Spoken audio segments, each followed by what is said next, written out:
ថ្ងៃនេះថ្ងៃឧបោសថសិលសូមផលបុណ្យទាំងឡាយដែលខ្ញុំបានសាងក្នុងជាតិនេះ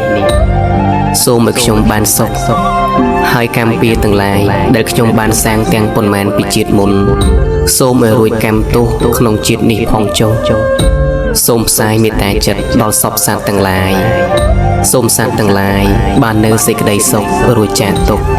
កុំមានកម្មពៀរវេរានឹងគ្នាទៀតឡើយសូមឲ្យមនុស្សដែលស្អប់មនុស្សដែលស្រឡាញ់ខ្ញុំបាននៅសេចក្តីសុខសេចក្តីចម្រើនរកទទួលទានមានបាន